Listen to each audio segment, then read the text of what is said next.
जुहार सांग मैंने आज आपण मान सहित रागी मांडियार गोटे बहुत ही इजी प्रोसेस जलखिया सेयार करी। मांडिया जोटा कि आम कोरापुटर प्रमुख खाद्य होची मांडिया। से एठिकार लोक मांडिया रे तंपा मांडिया जाऊ सब बनईकी खाती। तो मु आपन को मांडियार चकुली प्रस्तुति करके देखी। तो चलतु देखा।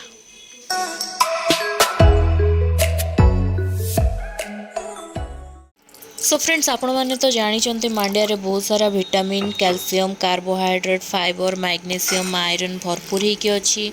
मांडिया रे कोलेस्ट्रोल और सोडियम कम परिमाण रोकवा हेतु आमर हार्ट पे बहुत ही भल। आमर बॉडी ब्लड प्रेशर को कंट्रोल करने मांडिया बहुत साहाय्य करे। जी कि डायबिटीज पेशेंट अच्छा से प्रतिदिन सकाळु जलखिया और मध्याह्न भोजन में मांडिया खाइबा निहाती आवश्यक। यह द्वारा से हेल्दी और सुस्थ रही पारिबे।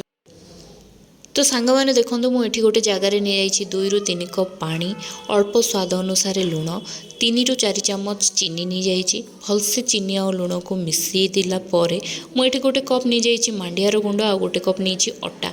आपड़ चाहिए अटा को स्किप करेंगे। मुझे अटा एपाई मिसई चकुली टी सफ्ट आउ टेस्टी लगे। तो सांग मैंने देखूँ ए भलसे मुझे हाथ में मिक्स करके गोटे बेटर तैयार करदेली। बेटर तैयार कलापर मुझे 2 ରୁ 3 मिनट यहाँ को घोड़े साइड रखीदेली।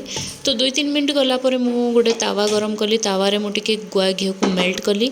आपड़ चाहिए तेल यूज करेंगे रिफाइंड हो कि सरिष तेल हो आपड़ जहाँ भी तेल यूज करेंगे जहाँ भी कले आपन को टेस्ट लगे।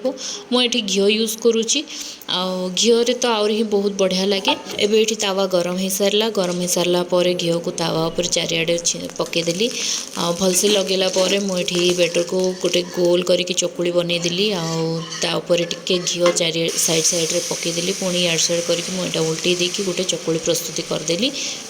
तो सांग मैंने सान बेलू मु जो प्रोसेस रे मो माँ मो आई मो जेजेमा एमती चकुली बनाऊे तो मुझे प्रोसेस आपण मान सहित सेयार करी। जी भी वेट लॉस करूँ मांडिया से बहुत ही भल। माने ये कम कोलेस्ट्रोल और सोडियम अच्छी तो वेट लॉस पे बहुत ही जल्दी काम दिए। आपण एटा खाई परिबे। दिन थिला मांडिया जातीय खाद्य को आदिवासी खाद्य कही धनी और स्वच्छन मध्यवर्ती वर्गर लोक मैंने नाक टेकुले। बहुत बाध्यबाधकतार विदेशी औषध भाव काँ भाँ स्वच्छर वर्गर लोक मैंने मांडिया खाऊले। तेणु यार बजार नथिला कि चाहिदा भी नथिला। हेले एबे समय बदली जाइए। सहरिया खाद्य मेनू रे माने मांडियार प्राधान्य बढ़ी। प्रदूषित परिवेशर विभिन्न रोग रे पीड़ित मनीष स्वास्थ्य प्रति अधिक सचेतन होगा मांडियार चाहिदा बढ़ी जाइए। मार्केट रे बहुत आराम रे पाई परिबे। जेकोसी ग्रोसरी दुकान रे मांडियार पैकेट बिका होची आपण माने नहीं आसी पारिबे। तो सांग माने आपण को घरे थिबा छोट छोट छुआ माननकु मांडिया निश्चिंत भाव में खुआंतु आउ सेमानंकु हेल्दी रखंतु। बाहर जिनस कम दियंतु। एमिति किछि किछि रेसिपी सेमानंकु करिकि देले एटलिस्ट सेमानकर देह भी भल थी आपण मैंने भी भलरे रहिबे। आ जी भी वृद्ध व्यक्ति अच्छा सेमानकर खाद्य मांडिया निहाती ऐड करंतु।